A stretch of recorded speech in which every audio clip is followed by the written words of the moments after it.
Magandang balita, Biblia. Lucas Kapitulo 14. Pinagaling ni Jesus ang lalaking may manas. Isang araw ng pamamahinga, si Jesus ay inanyayang kumain sa bahay ng isang pinuno ng mga Pariseo at binantayan nilang mabuti ang kanyang mga kilos. Lumapit kay Jesus ang isang lalaking may manas, kaya tinanong niya ang mga Pariseo at ang mga dalubhasa sa kautusan. Naaayon ba sa kautusan ang magpagaling sa araw ng pamamahinga o hindi? Ngunit hindi sila umimi, kaya tinawakan ni Jesus ang may sakit. Pinagaling ito at saka pinauwi. Pagkatapos ay sinabi niya sa kanila, "Kung ang inyong anak o ang inyong baka ang mahulog sa balon, hindi ba't iaahon ninyo ito kaagad kahit araw ng pamamahinga?" Hindi sila nakasagot sa tanong na ito. Pagmamataas at pagpapakumbaba.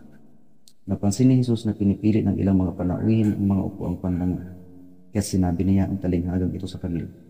Kapag inanyayahan ka sa isang kasalan, huwag kang uupo agad sa upuang pandangal. Baka may inanyayahang mas kilala kaysa sa iyo. Baka lapitan ka ng nag-anyaya sa inyong dalawa at sabihin sa iyo, "Maaari bang ibigay mo ang upuang iyan sa taong ito?" Sa gayon, mapapahiya ka at doon ka uupo sa pinakaabang upuan. Mabuti pa kapag naanyayahan ka, doon ka muna maupo sa pinakaabang upuan. Kapag lumapit sa iyo ang nag-anyaya at kanyang sinabi, "Kaibigan, dito ka sa kabisera," mapaparangalan ka sa harap ng lahat ng mga panauhin, sapagkat ang nagmamataas ay ibababa at ang nagpapakumbaba ay itataas. Sinabi naman ni Jesus sa nag-anyaya sa kanya, "Kapag naghahanda ka ng isang salo-salo, huwag ang iyong mga kaibigan, mga kapatid, mga kamag-anak o mayayamang kapitbahay ang aanyayahan mo. Dahil aanyayahan ka nila, sa gayon ay susuklian ang iyong ginawa. Subalit kapag ikaw ay naghahanda, anyayahan mo ang mga mahihirap, mga lumpo, mga pilay at mga bulag. Kapag ganito ang ginawa mo, pagpapalain ka dahil hindi man nila masuklian ang ginawa mo. Ang Diyos ang magbibigay sa iyo ng gantimpala sa muling pagkabuhay ng mga matuwid." Ang talinghaga ng malaking handaan. Narinig ito ng isa sa mga kasalo niya roon at sinabi sa kanya, "Pinagpala ang makakasalo sa hapag ng kaharian ng Diyos." Sumagot si Jesus, "Isang lalaki ang naghanda ng isang malaking salo-salo at marami siyang inanyayahan. Nang dumating ang oras ng handaan, inutusan niya ang kanyang alipin at pinasabi sa mga inanyayahan, 'Halina kayo, handa na ang lahat.' Ngunit nagdahilan silang lahat. Ang sabi ng una, 'Nakabili ako ng bukid at kailangan ko itong puntahan. Kayo na sana ang bahalang magpaumanhin sa akin.' Sinabi naman ng isa, 'Nakabili ako ng 5 magkaparis na baka at kailangan masubukan ko sa bukid ang mga iyon. Kayo na sana ang bahalang magpaumanhin sa akin.' Sinabi naman ng isa, 'Ako'y bagong kasal, kaya't hindi ako makakadalo.' Bumalik ang alipin at ibinalita ito sa kanyang Panginoon. Nagalit ang Panginoon at sinabi sa alipin, 'Pumunta ka kaagad sa mga lansangan at sa makikipot na daan ng lungsod at isama mo rito ang mga mahihirap, mga lumpo, mga bulag at mga pilay.' Pagkatapos, sinabi ng alipin, 'Panginoon, nagawa ko na po ang iniutos ninyo.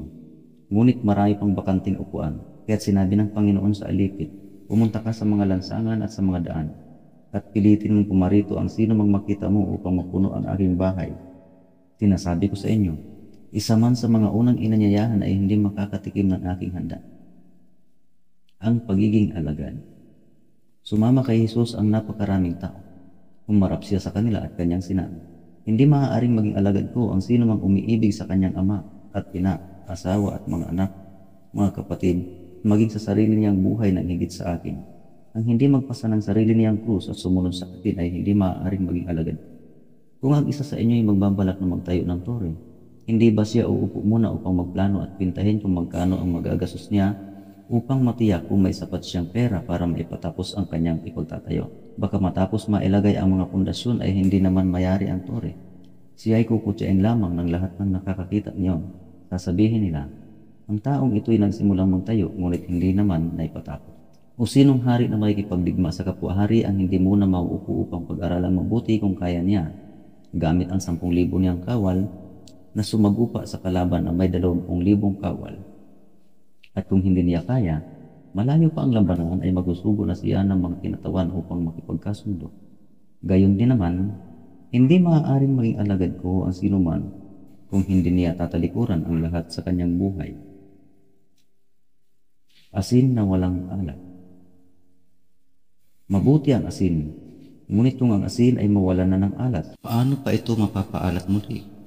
wala itong mabuting maibibigay sa lupa o kahit sa tambakan man ng dumi, kaya't ito'y itatapon na lamang.